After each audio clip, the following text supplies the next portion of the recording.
যারা এই সাধারণ নির্বাচনে জয়লাভ করেছে তারা দেখা যাচ্ছে যে এই গণভোটটা তাদের পার্সেন্টেজ চেয়ে সাধারণ মানুষ এই গণভোটকে বেশি আরো ভোট দিয়ে এটিকে জয়যুক্ত করেছে 60% উপরে। কিন্তু এই গণভোট জয়যুক্ত হওয়ার পরও আমরা দেখেছি যে আমাদের যে সংসদ সদস্য রয়েছেন, যারা নির্বাচিত সংসদ সদস্য, এর মধ্যে যে দলটি জয়ী হয়েছে তারা গণভোটের শপথ গ্রহণ অনুষ্ঠানে অংশগ্রহণ করেননি।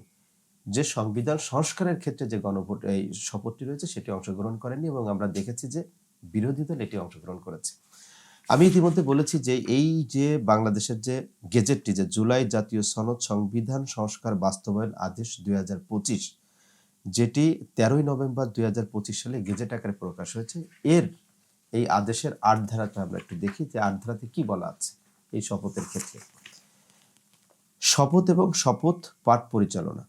নির্বাচিত প্রতিনিধিগণ সংসদ সদস্য হিসাবে শপথ গ্রহণের পর একই শপথ অনুষ্ঠানে এই আদেশের তফসিল 1 অনুযায়ী পরিষদ সদস্য হিসাবে শপথ গ্রহণ করিবেন এবং অনুরূপ শপথ পত্রে স্বাক্ষর দান করিবেন।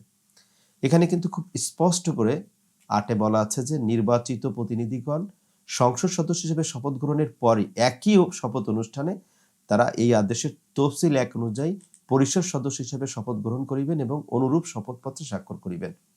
2. সংসদ নির্বাচনে নির্বাচিত সংসদ সদস্যদের ক্ষেত্রে যিনি শপথ পাঠ পরিচালনা করিবেন তিনি এই আদেশের তফসিলের 1-এ বিধৃত ফরমে পরিষদ সদস্যদের শপথ পাঠ পরিচালনা করিবেন। এই গেজেটটা সনদের স্বাক্ষরের পরে হয়েছে, এবং আমরা দেখেছি যে এই জুলাই জাতীয় সনদ 2025 যে ভবিষ্যতের পথরেখা, এক্ষেত্রে 33টি রাজনৈতিক দলের অংশগ্রহণ ছিল, তাদের মতামতের ভিত্তিতে কিন্তু এটি সিগনেচার হয়েছে। এবং আমরা দেখেছি যে এখানে বলেছি যে এখানে যে অধ্যাদেশ রয়েছে প্রায় জুলাই সনদের 84টি, বেশিরভাগই ক্ষেত্রে বেশিরভাগই রাজনৈতিক দল কিন্তু একমত হয়েছে। কিছু কিছু রাজনৈতিক দল কিছু কিছু অধ্যাদেশ বা বিষয়ের ক্ষেত্রে তারা নোট অফ ডিসেন্ট দিয়েছে। তাদের এই ঐক্যমতের ভিত্তিতে গণভোটের যে 4টি বিষয় রয়েছে এটাও কিন্তু তারা সবাই ঐক্যমতে ছিল। এই অধ্যাদেশ জারি হয়েছে এটাও কিন্তু তারা মেনে নিয়েছে ইলেকশনের আগে, এবং কিভাবে শপথ বাক্য পাঠ করানো হবে সেটি কিন্তু এই আদেশের অনুচ্ছেদ 8-এ খুব স্পষ্ট করে বলা আছে। এবং এই যে তফসিলের কথা বলা আছে, এই অধ্যাদেশের তফসিলে এইভাবে বলা আছে যে সংসদ নির্বাচনে জাতীয় সংসদে নির্বাচিত জনপ্রতিনিধির ক্ষেত্রে যিনি শপথ পাঠ করে পরিচালনা করিবেন তিনি পরিষদ সদস্যদের নিম্নরূপ শপথ পরিচালনা করিবেন। এখন আমরা যখন এই অভ্যুত্থানের ফলে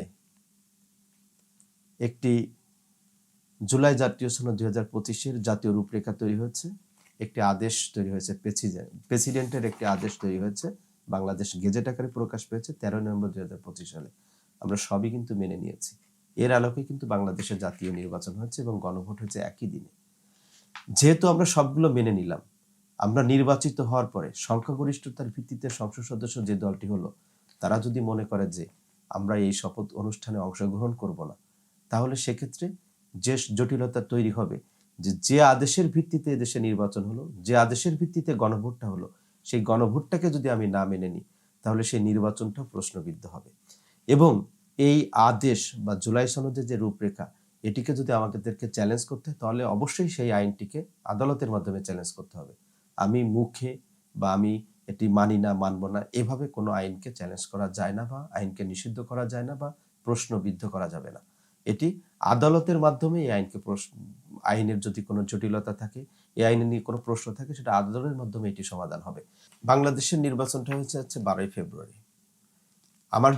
আমি জুলাই সনদের স্বাক্ষরের পরেই কিন্তু এই আদেশটা আমি বলেছি যে 13ই নভেম্বর 2025-এ গেজেট আকারে আদেশটা এসেছে। এই আদেশের বিরুদ্ধে যদি আমার প্রশ্ন থাকতো, আমার কিন্তু সুপ্রিম কোর্টে আমার যাওয়ার সুযোগ ছিল, হাইকোর্টের। আমার কিন্তু আদালতগুলো বন্ধ ছিল না। আমি তখন কিন্তু এই আদেশকে চ্যালেঞ্জ করে যেতে পারতাম। আমি নির্বাচনের আগ পর্যন্ত কোনো কথা বললাম না। নির্বাচনের সংখ্যাগরিষ্ঠতা ভিত্তিতে আসার পরে আমি এটিকে মানতে চাচ্ছি না।